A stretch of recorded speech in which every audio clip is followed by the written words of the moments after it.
오늘 본문은 아주 유명한 게네사렛 호숫가에 나타난 풍경을 말하고 있습니다. 베드로가 밤새도록 고기를 못 잡은 것이 성경에 두 군데 나오는데, 하나는 오늘 이 본문이고 또 하나는 예수님이 부활하신 이후에 똑같은 이 장소에서 고기를 잡았을 때입니다. 오늘 여기 예수님이 등장하는데 이때는 새벽입니다. 이제 고기를 잡지 못한 이 베드로가 허탈과 한숨을 쉬면서 그물을 씻고 있는 것이죠.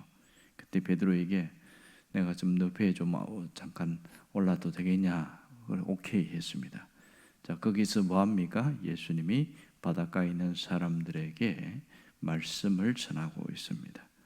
그런 다음에 베드로에게 지금 이제 이 허탕친 베드로에게 배를 옮겨서 다시 그물을 내려봐라, 그 얘기하고 있는 것이죠. 자, 지금 베드로의 심정이 어떠합니까? 밤새 허탕을 치고 기분이 쫙 가라앉아 있습니다. 허탕을 친 원인이 어디 있는가, 그것을 고민하고 있고, 그런 상황에 몸도 마음도 이제 지쳐있는 그런 상태입니다. 그런데 예수님이 느닷없이 깊은 데로 가서 그물을 내려서 고기를 잡으라, 이렇게 얘기하고 있어요.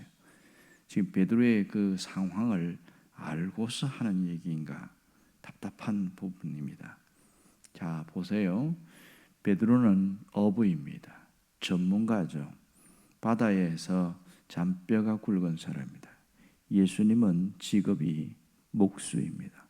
비전문가입니다. 그런데 비전문가가 전문가에게 훈수를 두고 있는 그런 꼴이 됩니다. 이해할 수 없는 것이죠. 자, 지금 배 안에는 베드로만 있는 것이 아니고 베드로 외에 다른 사람 최소한 두세 사람이 있는 것은 분명한 것입니다. 그런데 예수님이 배를 깊은 데로 옮겨서 그물을 던지라, 그렇게 했을 때에 베드로의 입장이 어떻게 될까요? 베드로 혼자 그물 던지는 거 아닙니다. 이 사람들도 함께 가야 되는데 상당히 곤란한 입장이 아니겠는가, 여러분 충분히 이해되지요. 그런데 놀라운 것은 베드로가 움직였다는 겁니다. 5절에 보면 그가 움직여서 그물을 내리고 있습니다. 어떻게 해서 베드로가 그렇게 움직이게 되었을까? 5절에서 힌트를 주는 게 뭐냐면 말씀에 의지하여 이랬습니다. 그렇다면 베드로가 말씀을 의지했다는 것은 무슨 말씀을 의지했다는 얘기인가? 이걸 우리가 한번 따져봐야 합니다. 자세히 보면 3절 하반절과 4절 전반절에 보면 예수님의 모습이 나옵니다. 자, 배에서 가르치시고 말씀을 마치셨다. 그런 다음에 베드로에게 한 얘기입니다. 자, 그러면 얼마나 가르쳤는지는 성경은 이야기하지 않습니다. 여러분 최소한 예수님이 설교하셨으면 10분 설교하지는 않았을 거예요. 아마도 30분 넘었을 수도 있습니다. 그러니까 많은 시간 동안 예수님이 말씀하시는 것을 배에 있는 사람들이 들었고, 거기서 가장 많이 들은 사람이 베드로일 겁니다. 특별히 여기서 베드로가 말씀에 의지하여 이 말을 하게 된 배경은 그가 은혜를 받았기 때문에 그렇습니다. 말씀에 의지하여, 이 말은 내가 은혜를 받았습니다, 이 뜻이죠. 자신의 배에서 말씀하신 이 예수님이 말씀을 들으면서 그분이 누구인지를 깨달았고, 또 그리고 자신이 누구인지를 다시 한번 바라보게 된 것이죠. 하지만 예수님의 말씀을 통해서는 분명한 변화와 행동이 나타나지 않았습니다. 그러나 그가 고기를 잡은 이후에는 깜짝 놀라고 예수님 앞에 무릎을 꿇었습니다. 우리가 읽지는 않았습니다만은 이 베드로가 고기를 가득 잡은 이후에 상식적으로 보면 예수님께 크게 고맙다는 인사를 해야 합니다. 주님 너무 감사합니다. 제가 한 마리도 고기를 못 잡아서 오늘 내다 팔 것도 없는데 이렇게 많이 고기를 잡게 해주시니 제가 형편이 펴졌습니다. 이래야 맞잖아요. 그런데 예수님 앞에 뭐라고 그러냐면 무릎을 꿇고 주여 나는 죄인입니다. 나를 떠나 주십시오. 이런 말을 하고 있어요. 전혀 말이 안 되는 얘기잖아요. 이렇게 고기를 많이 잡았으면 가다가 내다 팔고 가면 돈도 많이 벌고 얼마나 대단합니까? 그런데 베드로가 이렇게 행동이 달라진 이유가 어디 있어요? 예수님의 말씀을 듣고 은혜를 받았기 때문에 그런 거죠. 예수님의 말씀을 듣고 은혜를 받았기 때문에 말씀에 의지하여서 깊은 데로 갈 수 있었던 거예요. 그리고 그 예수님의 말씀에 의지해서 내렸더니 엄청난 결과를 통해서 보니까 이분이 진짜 이 메시아시구나. 그걸 언제 알았어요? 말씀을 들으면서 먼저 알게 된 것이죠. 예수님이 누구신지를 분명히 깨닫게 된 것입니다. 여러분, 예수님 메시아고 예수님의 하나님이라는 사실을 이 베드로가 말씀을 들으면서 분명히 깨닫게 됐습니다. 이것을 뭐라고 그러냐면 베드로가 하나님의 존재를 체험했다, 이렇게 표현하는 겁니다. 진정한 믿음은 하나님의 존재를 체험하는 것에다 나타나게 되었습니다. 머리에서 들어서 되는 것이 아니고 그냥 알아서 되는 것이 아니라 가슴에서 깨달아질 때에 진짜 변화가 일어나는 겁니다. 여러분, 은혜는 깨달음에서 나온다는 사실입니다. 온전한 은혜는 깨달음이 있을 때에 변화가 일어납니다. 사람이 달라지는 것은 깨달았기 때문입니다. 아무리 말을 해도 깨닫지 못한 사람은요, 안 변합니다. 절대로 바뀌지 않아요. 우리의 생각이 바뀌고 우리의 행동이 바뀌고 우리의 삶이 바뀌는 것은 깨달았기 때문에 그렇습니다. 그래서 스님들은 그 깨달음 하나 얻기 위해서 오랜 시간 면벽 참선을 합니다. 우리는 그럴 필요가 없어요. 주님의 말씀 앞에서 이것이 우리를 바꿔놓습니다. 여러분, 깨달음은 생각을 바꾸고 마음을 바꾸고 행동을 바꾸고 삶을 바꿉니다. 그런데 깨달음이 없는 사람은 자기 고집대로 살아가요. 자기가 살아온 그 성향대로 살아가요. 결국은 한평생 불행하게 삽니다. 예수를 믿어도 불행하게 사는 사람들을 보면 많은 말씀을 들었는데 깨달음이 없어요. 그런데 설교를 듣고는 은혜 받았습니다 하는데 그 은혜가 진짜 깨달음인지 아니면 그냥 듣고 말하는 것인지, 그것은 어떤 차이가 있습니까? 그 다음 은혜 받았다고 하는 이후의 모습을 보면 완전히 달라집니다. 진짜 은혜 받은 사람은요, 바뀌어요. 죽으려고 했던 사람이 살려고 다시 내가 살아보자 하고 나가고, 내가 주저앉았던 사람이 벌떡 일어나게 되어지고, 내가 잘못 살았다는 것을 깨달은 사람이 자기 삶을 고치게 되어지고, 뭔가 사랑과 원한이 맺힌 사람은 그것을 깨달았으면 가서 용서를 빌게 되고, 이게 깨달은 사람의 특징이에요. 그런데 은혜가 뭐가 은혜입니까? 깨달음이 없으니까 변화가 없었던 것이죠. 보세요. 이 베드로가 깨달았던 것을 어떻게 알 수 있습니까? 그의 신앙 고백에서부터 나타납니다. 베드로가 제일 먼저 하는 게 뭐예요? 선생님, 그럽니다. 5절에 보면 선생님, 이것을 영어 단어에 보면 마스터 이렇게 나옵니다. 이 마스터는 종이 주인에게 하는 말입니다. 당신은 나의 주인이십니다. 이게 마스터입니다. 선생님. 그 다음에 그는 자신의 한계를 고백했습니다. 밤이 새도록 수고를 하였으되 잡은 것이 없지만, 내 경험, 내 생각으로 그렇게 해봤지만 선생님, 마스터, 주인 앞에서는 아무 소용없습니다. 내가 해봤는데 안 되었습니다. 자기의 한계를 인정했어요. 세 번째는 주님의 말씀에 순종하겠다는 결단을 하게 됩니다. 말씀에 의지하여 내가 그물을 내리겠습니다. 여러분, 이것이 그냥 말로 끝나는 게 아니지요. 배를 끌고 깊은 바다로 가야 됩니다. 그리고 그물을 내리고 다시 한번 고기를 잡는 행동을 해야 됩니다. 이런 결단이 있었어요. 예수님이 어떠신 분가를 이 결단을 통하여 경험하게 되어집니다. 그 결과 어마어마한 기적이 일어났습니다. 그랬을 때 6절과 7절을 보니까 얼마나 많이 잡혔는지, 이 한 배로서는 도저히 끌어올릴 수가 없는 거예요. 왜? 너무 많이 잡혔어요. 이 배가 기울어서 끌어올릴 수가 없어요.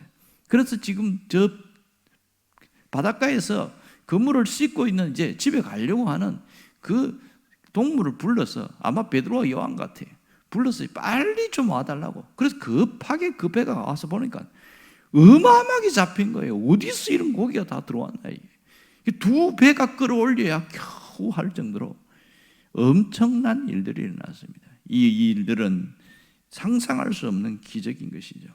여러분, 은혜를 받은 사람, 은혜를 깨닫고 은혜를 통해서 삶이 깨달음 있는 사람에게는 이러한 기적이 일어납니다. 하나님은 우리가 예수를 믿고서 불행하게 사는 것을 굉장히 안타까워하십니다. 가만히 보면 예수 믿었는데 불행하게 사는 사람들을 보면 거의 자기 고집대로 살아가요. 말씀은 말씀이고 내 사는 것은 사는 것이고 자기 고집을 안 꺾어버려요. 만일 여기서 베드로가 생각해 보세요. 은혜를 받았어요.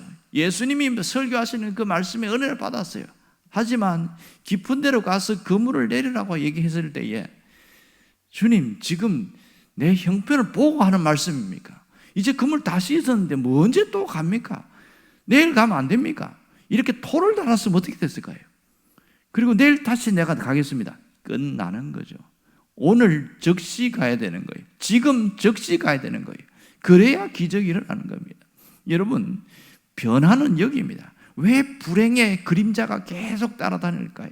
그것은 은혜를 받았다고 하면서 행동에 옮기지 않기 때문에 나타나는 일입니다. 신앙생활하는데 힘들어하는 사람들을 가만히 보면 은혜를 못 받는 사람들이 대부분입니다. 여러분, 은혜는 눈에 보이지 않아요. 그런데 이 은혜는 우리 신앙을 이끌어가는 강력한 힘입니다. 어떤 분이 그렇게 표현하더만요. 은혜는 자동차의 기름과 같습니다. 이렇게 말하는 거예요. 왜 그러냐면 겉은 멀쩡한데 자동차 안에 기름이 있는지 없는지 잘 모릅니다. 주인만 알아요. 게이지를 보면서. 그런데 아무리 화려하고 좋은 차도 기름이 바닥나면 가다가 선다는 거예요. 그 좋은 차도 밀지 않으면 못 간다는 거예요. 왜? 기름이 떨어졌으니까. 신앙생활도 이렇게 기름이 떨어진 것처럼 은혜가 바닥나면 다시 제자리에 돌아가고 고통스러운 삶을 살더라, 이런 얘기를 합니다. 그렇지요. 여러분, 신앙생활이 힘든 것은 이렇게 은혜가 떨어진 이유가 뭐냐? 본질에서 이탈했기 때문이었습니다. 본질이 뭐예요? 예수님이 본질이죠. 예수님의 본질인데 그 예수님의 중심이 되지 않고 내가 중심이 되어 살아가는 삶, 이것이 심각한 문제입니다. 오늘 우리가 예수님은 내 삶을 회복시키는 분이시다, 예수님은 내 문제를 해결하시는 분이다, 여기에 대한 분명한 깨달음이 있기를 원합니다. 예수님 나에게 어떤 분인지 머리로 하는 것이 아니라 가슴으로 깨달아질 때에 그때 그 순간 우리는 변화가 일어납니다. 이 깨달음이 우리의 삶을 바꾸었습니다. 가슴 깊이 깨달아질 때 더 이상 불행의 그림자가 나를 따라다닐 수가 없게 되는 거예요. 왜? 예수님이 마스터, 주인이 되니까. 그러므로 우리는 이 베드로처럼 분명한 신앙 고백이 있어야 됩니다. 주님은 나의 주인이십니다. 예수님은 나의 마스터이십니다. 이 고백이 있어야 그 사람은 행복한 신앙생활을 할 수 있어요. 삶이 달라질 수 있단 말입니다. 예수님은 나의 주요, 나의 주인이시라는 고백이 사람을 바꿔놓습니다. 의심 많은 도마가 부활하신 예수님 만났을 때 뭐라고 고백합니까? 저는 직접 안 보면 못 믿겠습니다. 그랬던 그 도마가 예수님이 왔을 때에, 자 봐라, 상자국과 못자국 한번 만져봐라, 직접 만져보고 나서 그가 무릎을 꿇고 나의 주인이시여, 이렇게 고백합니다. 나의 주인이시여. 이 도마의 고백은 자신이 목숨 걸고 인도까지 가서 선교하게 되는 엄청난 계기가 되었습니다. 왜? 깨달음이 왔잖아요. 그분이 나의 주인이라는 강력한 깨달음이 오니까 내 목숨 걸어도 괜찮다, 하나도 아깝지 않다. 그리고 나서 지금도 2000년이 지났지만 인도 남부는 기독교 마을이 꽉 찼어요. 왜 그래요? 도마 한 사람이 거기서 순교했거든요. 이 엄청난 일들이 한 사람을 통해서 일어납니다. 여러분, 나와 주변 사람들이 새롭게 되고 회복해 되기를 원한다면 예수님이 나의 주인이라는 그 고백이 우리 삶에 매일매일 나타나기를 바랍니다. 그 고백을 통해서 우리 삶은 변화가 일어나게 되는 거예요. 자, 이 고백이 진짜인지 아닌지 어떻게 알 수 있어요? 이 고백이 진짜인지 아닌지를 보면 그 사람이 살아가는 모습을 보면 알 수 있어요. 내가 지금 굉장히 무거운 짐을 지고 있어요. 베드로처럼 완전히 바닥을 치고 있는 삶을 살고 있어요. 그런데 고백이 있는 사람은 어떻게 해요? 행동으로 옮기잖아요. 가잖아요. 깊은 데로 가라는데 말이 안 되는데 갑니다. 가요. 이게 중요한 거죠. 그게 무슨 뜻이에요? 내가 할 수 없는 걸 주님께 온전히 맡기는, 철저하게 맡기는 그 삶으로 그것이 옮겨지는 겁니다. 베드로 같은 행동은 바로 그런 것이죠. 이 베드로가 베드로전서 5장 7절에 유명한 말 하지 않습니까? 너희 염려를 다 주께 맡겨라. 이는 그가 너희를 돌보심이라. 그는 자신의 신앙 고백을 갖고 살았고 그 고백을 갖고 또 다른 사람들에게 똑같이 이야기합니다. 이것이 우리의 행동이에요. 맡기는 것은 가만히 있는 게 아니에요. 전적으로 하나님 앞에 엎드리는 것이고 전적으로 하나님께 매달리는 것이고 그분 앞에 모든 것에 올인하는 겁니다. 이처럼 어려운 게 없어요. 우리가 깊은 데로 가는 것은 뭡니까? 하나님밖에 없습니다. 모든 문제의 해결은 하나님께 있습니다. 그러면서 그 앞에 납작 엎드리고 철저하게 매달리는 것, 이것이 깊은 데로 가는 모습 아니겠습니까? 말씀 앞에 순종하지요. 이런 사람들은요, 하나님의 말씀이 떨어지면 왜 그래요? 안 됩니다. 못합니다. 절대로 그런 말 안 합니다. 무조건 순종이에요. 전적으로 순종입니다. 내가 밤새도록 고기를 잡았지만은 한 마리도 못 잡는다. 하지만 말씀에 의지하여 깊은 데로 가서 그물을 내리겠습니다. 이것이 된다는 거예요. 진정한 순종은 이해가 가도 순종하고 이해가 안 가도 순종하고 그리고 결론이 날 때까지 끝까지 순종하는 게 진정한 순종입니다. 2000년 전에 베드로의 모습을 통해서 이 말씀을 주신 이유가 뭘까요? 우리에게도 베드로와 같은 행동을 하면 기적이 일어난다. 기적이 일어난다. 이걸 말씀하고 있잖아요. 이렇게 말씀해서 보여주는데도 안 옮긴다면, 안 움직인다면 방법이 없는 거죠. 그렇다면 오늘 우리가 기도할 것은 명확합니다. 은혜가 나를 지배할 수 있게 해주세요. 이 기도가 있어야 됩니다. 하나님의 은혜가 내 삶을 지배할 수 있게 해주세요. 이게 기도 제목이 되어야 됩니다. 은혜에 사로잡힌 생을 살아야 됩니다. 돌아보면 은혜 아닌 게 없고 은혜의 손길이 없는 곳이 없습니다. 그 은혜가 나를 지배해야 됩니다. 내 생각을 지배하고 내 마음을 지배하고 내 삶을 지배하는 놀라운 역사가 있어야 됩니다. 우리가 부르는 CCM 찬양 중에 보면 예수뿐이라는 찬양이 있어요. 그 가사가 굉장히 은혜롭잖아요. 은혜 아니면 살아갈 수가 없네. 나의 모든 것 다 주께 맡기니 참된 평안과 위로 내게 주신 주 오직 예수뿐이네. 거기 보면 베드로 같은 행동이 나오잖아요. 나의 모든 것 다 주께 맡기니. 이건 쉬운 게 아닙니다. 정말 깊은 데로 가는 베드로 같은 그 모습 아니겠어요? 은혜가 나를 지배할 때에 뛰어넘을 수 있습니다. 모든 것을 뛰어넘을 수 있습니다.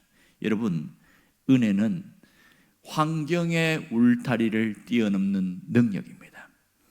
은혜는 상황의 담벼락을 뛰어넘는 능력이에요. 은혜는 자기 감정을 뛰어넘는 능력이에요.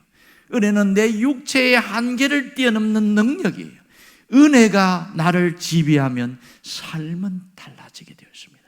은혜가 나를 사로잡으면 우리는 새로운 삶을 살아갈 수 있는 거예요.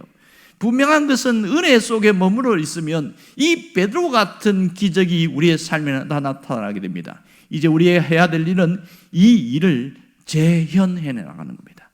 오늘 이 말씀대로 이루어지는 역사를 내가 만들어 나가는 것, 그것이 내가 해야 할 일입니다. 주님, 이 말씀대로 되게 하옵소서. 그 기도가 있기를 간절히 바랍니다. 기도하겠습니다.